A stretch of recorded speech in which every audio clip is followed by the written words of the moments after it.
على كل حال سي رفيق، نتذكر رئيس الجمهوريه السابق ربي يرحمه سي عبد العزيز بوتفليقه عندما سالوه قال لهم نقدر نديروا ننظم دو كوب دي موند.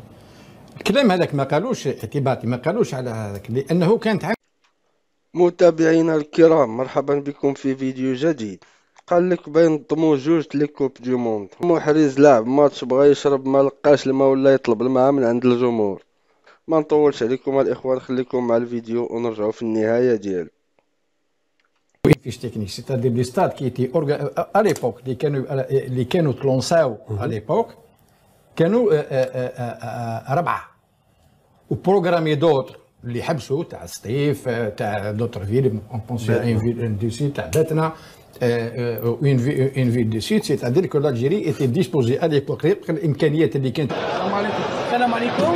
شوف يا ولي صادي يا الوزير، نقولها الاولى والثانيه، مراه قبيحه في البالون، حوسوا كاع العالم ما توقفوش وحده كيما انا عندي شهاده تقديريه مطلقه، جميله بوحيرج وانايا، هذا سطات تاع وهران، هذا المدير لازم ما تخلوش نحوه، كيفاه سطات كومبلي ما فيش الماء، من جيتكم هواه تيزيوزو، الحمد لله الماء الخير كل شيء، اليوم مصلى ونصلوا تيزيوزو دارينا مصليه، تحيا القبائل، العروش تيزيوزو، وتحيا شبيبة القبائل، وتحيا الامن الوطني تاع القطر الجزائري والعناصر ما هو علي بدوي، تحيه والتقدير لك يا علي بدوي، الام الجزائريه لا تفخر بك، ان شاء الله فيها دائما راني جايه نكرمك، والله يا وليد صادي راك وليدي عند ربي، شبه هذا مدير تاع السطاد ما كانش اللي كيدير لك، اللي كيدير لك، ما كانش باش تقعدوا باش نصلوا ندخلوا تواليت حاشاك ما كانش، لا خويا، ان شاء الله يكري فينا ان شاء الله ونروحوا لكم دير.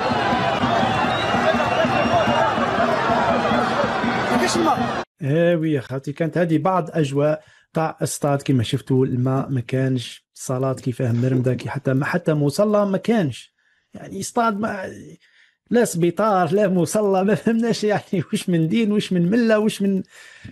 ربي يجيب الخير، ربي يستر، ربي يحفظ الجزائر. على كل حال المواضيع كل نكملوها ان شاء الله نهار الاثنين باذن الله. شكرا لكم على المتابعه، ربي يحفظ.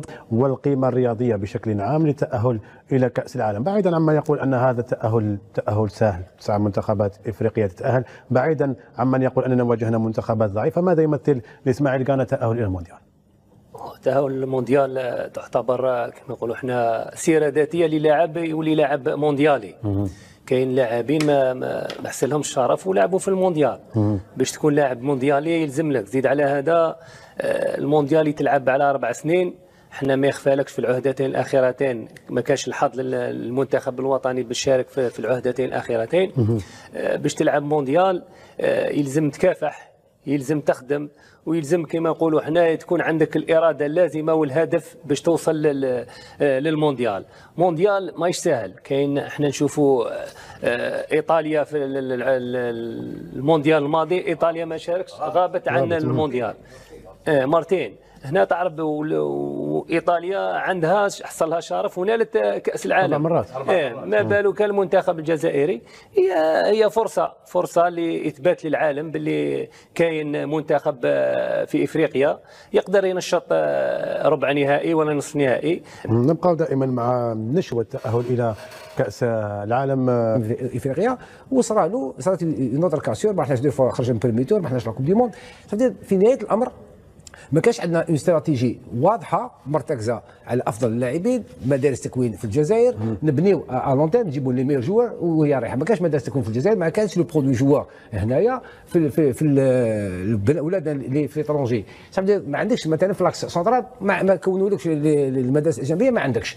لكن قانون البهاماس واستفدنا من قانون البهاماس. انا نولي لقانون البهاماس اللي الجزائر هي بدلت ربما ليستوار، يعني اعطتها منحى اخر ليستوار في 2009 في قانون البهاماس. لا فيدراسيون كان محمد روا الحاج هو اللي فرض انه لي جوار، يعني ليبوك تلعب اون سيليكسيون تتنحى، بعد قال لك نو كي يلحق ال 21 الى درو دو شوازير، بعد زاد تسقمت شويه ولا 5 مباريات، ما لعبش يلزم يلعب سينيور، من بعد ولات بون بعد تسقمت يلزمك 5 ماتش اون سينيور باش تقعد ما تقدرش تولي البلد دوريجين ديالك. ولكن البدايه كانت مع الجزائر مع محمد روا اللي اليوم خلى الجيري لي زافريكان نوطامون يستفادوا من اللاعبين. ورغم ذلك ما قدرناش نكونوا نحن اقوياء بنفس يعني قيمه الجزائر كرويا. والدليل على ذلك اننا اليوم نقدر ندوق كوب دافريك كما نقدروا نخرجوا من البريميتور، وهذا ما يريش من شيمه المنتخبات الكبيره. ياكد لك انه ما كاينش طرافاي دو فو، كاين صراعات نيفو دو لا فيديراسيون، كاين اللي شاف روحه هو منه ياخذ دي ديسيزيون وما يشاورش الغاشي، جاو بزاف الانتهازيين، جاو بوكو دو بيرسون اللي يديفونديو يعني نقطه في اجنده الناس، يديفونديو دي بيرسون دو ديفون الفوتبول الانتيجي الفوتبول ناسيونال، بالصحافه من الصحافه، من الفاعلين في كره القدم، بدات من لي كلوب. هنايا فين غادي يدخل المسكي وغادي يبدا تيعطيهم من لدنيهم، ما كاين غير هكا مع اسماء.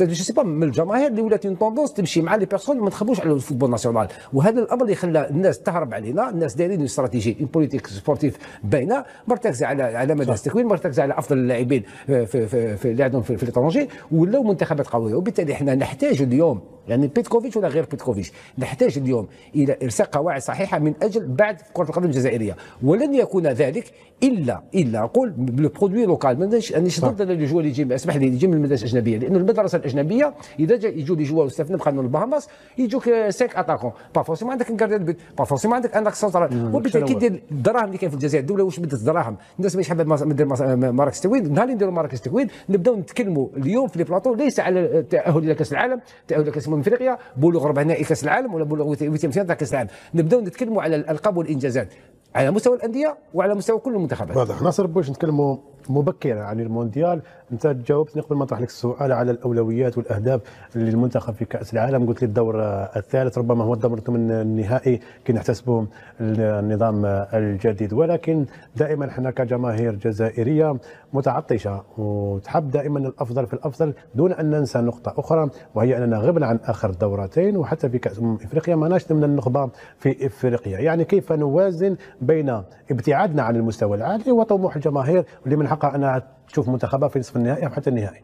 شو اولا نظن نحاول ما نسبقوش الاحداث، لانه كاس العالم قريبه وبعيده في نفس الوقت، لانه فيه منافسه بين كاس العالم لازم اللي هي كاس افريقيا، هو اللي هي الامتحان، امتحان حقيقي لبيتكوفيتش للاعبين، حتى ولو هي منافسه اخرى. نظن ان منافسه كاس افريقيا اصعب بكثير من المونديال، لازم نقولها بكل صراحه، لانه في المونديال تلعب في اجواء ربما في كل النواحي، في التحكيم، في الملاعب، في لا موتيفاسيون، لانه كما قال اسماعيل انه اللاعب راح تولي عندك قيمه سوقيه اخرى. سي دير اون بون كوب دي موند، اللاعب اللي يكون يسوى 5 اذا درت كوب دي موند تعود تسوى 20، دونك القيمه السوقيه تاعك تزيد الا درت اون بون بريستاسيون ورحت بعيد. لكن بيتكوفيتش والمجموعه تاع اللاعبين والاتحاديه وكل الاطراف، الامتحان هذايا ما نقولش شي بامتحان، امتحان هو كاس افريقيا. كاس افريقيا راح تلعب في شهر ديسمبر، لازم على المنتخب يكون في المستوى. انا نظن اليوم على الاقل لما تتاهل انت تمشي وتشارك كموندياليست من الانديه، من المنتخبات اللي حد تمثل افريقيا في المونديال، انك على الاقل توصل الى الربع النهائي على الاقل. توصل في كاس العالم ولا في كاس لا كاس افريقيا يعني خليني كاس العالم انا قلت لك، لكن اليوم الامتحان هو كاس افريقيا بالنسبه للطاقم الفني وللمنتخب بشكل عام. شوف نبيل، لو كان بيتكوفيتش بدا متاخر مع المنتخب الوطني نقدر نقولوا الاهداف مشروطه، التاهل الى كاس افريقيا ولا التاهل الى كاس العالم، التاهل الى ربع نهائي كاس افريقيا. ولكن الناخب بيتكوفيتش كان عنده الوقت الكافي باش يحضر تشكيله ولا يحضر المنتخب. سنه ونصف، سنه ونصف، وقت كافي، نقدر نقولوا وقت كافي. زيد الامكانيات اللي متوفره في المنتخب، ما تقدرش تقول المنتخب الجزائري يلعب المشاركه وفقط. المنتخب الجزائري اللي عنده باع في الكره الافريقيه وعنده اسم كما يقولوا في البطوله العالميه، ما يخفالكش باللي اسماعيل ايضا باش نكونوا منطقيين كي نفرضوا على مدرب جديد نحتسبوا نقطه الصفر، نقطه الانطلاق. نقطه الانطلاق خرجنا مرتين من كاس افريقيا من الدور الاول، ولم نتاهل مرتين على التوالي لكاس العالم. وما قبل كنا احنا بطل افريقيا في 2019. اسمها هذو كما نقولوا احنا البلد الجزائر كما نقولوا بصفه عامه، المنتخب ولا البلد الجزائري ما تقدرش تلعب بالمشاركه فقط، عندك الامكانيات ولا عندك لاعبين اللي تقدر تروح في ابعد نقطه ممكنه. انا نظن باللي المنتخب الجزائري عنده الامكانيات اللازمه باش يلحق حتى للنصف النهائي ولا النهائي في كاس افريقيا. ما بقاش هذه كاين واحد فريقين ولا اثنين اللي يقدروا يرشحوا المنتخب المغربي ولا منتخب سينيغالي ولا الفرق الاخرى كامل مستوى مع المنتخب الجزائري. في كاس العالم نقدر نقول لك انا الابعد حد نقدر نقولوا حتى لربع النهائي ولا نجوزوا للسادس الدور السادس عشر، ولكن في الامكانيات اللي عندنا في اللاعبين اللي متوفر عند الناخب الوطني في المده اللي راهو فيها، انا نظن باللي الهدف مشروط. انا نظن على الاقل شيء النصف النهائي كاس افريقيا والدور السادس عشر ولا الثمن النهائي في كاس العالم. ايه يا سلام، شحال من واحد كان كيهضر وكيقول ان المغرب ما قادرش ينظم والملاعب غير واجده والتنظيم صعيب علينا، والحمد لله حنا اليوم كنشوفوا شكون اللي فعلا واجد وشكون اللي باقي غير كيحلم. المغرب الحمد لله ما كيهضرش بزاف، كيدير وكيخلي خدمته هي اللي تهضر عليه. ونزيدك الملاعب ديالنا فاخمه، طرق عامره نظام، والجماهير ديالنا حضاريه جدا، والعالم كامل كيصفق لينا. وبعض الناس كانوا كيسخروا، ولكن دابا لقاو راسهم وسط واحد المواقف بايخه، حتى الماء ما لقاوش في وسط الماتش عندهم في التيران. حشومه والله الا حشومه بالله. هذه هي الحقيقه، واللي كيعاند الواقع غادي يدوخ، حيت المغرب ما بقاش كيتقارن. المغرب اليوم في مستوى ديال الكبار. هذه النتيجة تاعت انك فاش كتخدم بصمت وبقلبك على بلادك النتيجة كتبان بلا ما تهضر. فهنيئا لينا بالمغرب، بلاد التنظيم، بلاد الرجولة، وبلاد اللي كتشرف العرب كاملين. قولوا معايا ديما مغرب، وبارطاجيو الفيديو باش يوصل الرسالة لكل واحد باقي ما عارف شنو معناها المغرب جاهز وبزيادة. الى هنا اصدقائي ينتهي فيديو اليوم. ما تنساش ديروا لايك وتعليق تاعك راه كيهمنا، واشترك في القناة، واللي ما مفعلش زر الجرس يفعلو باش وقت ما نشرت شي فيديو يوصلك انت الاول. الى اللقاء.